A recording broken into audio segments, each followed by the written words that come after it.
Just how desperate can I get? Let's begin.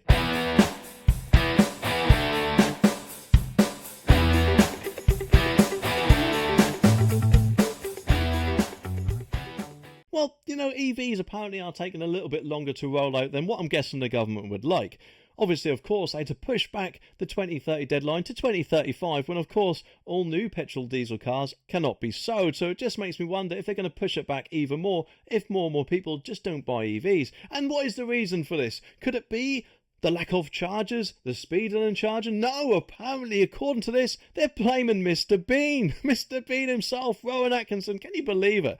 This article reckons that Mr. Bean is blamed for naff electric car sales as the Green Group complains in the House of Lords. Why is that? Why are they blaming Mr. Bean? I mean, he drove around in a Mini. That was a long while ago, wasn't it? But apparently last year, Mr. Atkinson, Rowan Atkinson it says, wrote an article in which he claimed that the honeymoon with electric cars was now over. And the thing is, you can't blame someone for giving their opinion on a certain thing, can you? Admittedly, there were a few irregularities, shall we say, which have since been debunked from what I've heard. However, that is just one person's article, isn't it? There are loads of articles surely written for electric cars and against them, so I think to blame him is strikes of desperation, if anything, if you ask me. But anyway, the article continues and says, in the letter, the group, the Green Alliance, claimed one of the most damaging articles was a comment piece written by Rowan Atkinson in The Guardian, which has been roundly debunked. Unfortunately, fact checks never reached the same breadth of its audience as the original false claim, emphasising the need to ensure high editorial standards around net zero emissions. Well, personally, if anything, is The Guardian, isn't it? So they are very one-sided on a lot of things, in my opinion, including Brexit. So personally, I take anything they say with a little bit of salt, or actually a huge bucket of salt, rather. And their comments come as speculation grows against the progress of electric car sales in the UK. Remember, even though in 25, when apparently all new petrol and diesel car sales are banned, there are apparently targets that car dealers have to meet in the run-up to it. There should be 20% one year, 30% another, and so on, until they reach 100% by 2035, or so I am told. And in his article published in The Guardian, Mr. Atkins said he felt a little duped by electric cars after buying his first EV in the 2010s. Well, you have to remember 2010s was a long time ago. For the early 2010s, that is. Obviously, 2019 wasn't that long ago, but even then, presumably electric cars have at least improved a little bit. You'd like to think so, wouldn't you? So for them to blame him, I think, strikes at nothing else other than clutching straws. He concluded, apparently, friends with an environmental conscience often ask me, as a car person, whether they should buy an electric car. I tend to say, he says, that if their car is an old diesel and they do a lot of city centre motoring, they should consider a change. What could that possibly be? Because of the ULEZ?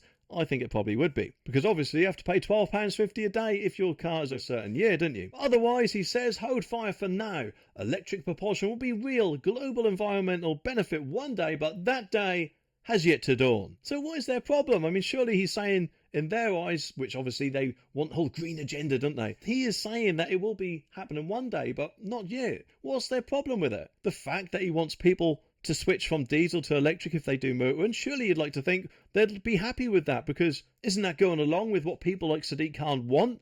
Diesels out of cities? He's just saying that it's not yet, as far as I'm aware, but they're just not happy with it, are they? Sky even reported that following Mr. Atkinson's controversial, apparently, article, as it says here, the publication published a response from a senior policy editor, Carbon Brief, Simon Evans. Mr. Evans said, Atkinson's biggest mistake is his failure to recognise that electric vehicles already offer significant global environmental benefits compared with combustion engine cars. And the Green Alliance's claim about the impact of Mr. Atkinson's on electric cars comes weeks after reports suggested that low-income households were rejecting cars powered by electricity. Well, that's no surprise there, is it? Electric bills seem to be going through the roof at the moment, although admittedly, if you have got the space to have a home charger, you could get quite a low rate per kilowatt hour. But unfortunately, most of us don't have our own driveways where we can park a car, can we? So we have to rely on public charging, which, if anything, seems to be going up and up and up from what I've heard. So in my opinion, if they want people to go towards electric cars, they should force companies to lower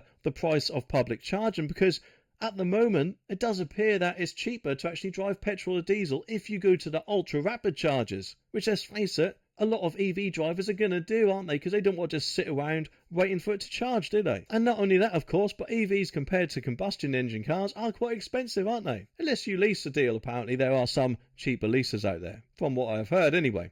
Car expert from Car Vertical, Marcus Basilis, hope I pronounced that right, said following the revelation, e-sales are growing fast, but they still only make up for 16.5% of brand new car sales last year, according to the SMMT, a figure barely changed from 2022. Well, that was only, 2 years ago now. Or the end of 2022 is a year and a bit ago. What might hold sales back, he says, is finding that 45% of the survey respondents had no knowledge of electric cars. And there is still much to be done to encourage drivers to choose greener cars, especially if many do not understand the benefits. The lack of charging points also remains a huge barrier take up for plug-in cars. And yes, all of those things do need to be addressed, preferably, of course, by the dreaded 2035 deadline, when obviously, if you want to buy a petrol and diesel car, I'm guessing you're going to be kind of screwed. Unless it gets put back, which, to be honest, I think it will. In fact, I'm not a betting man, but I might put some money on it.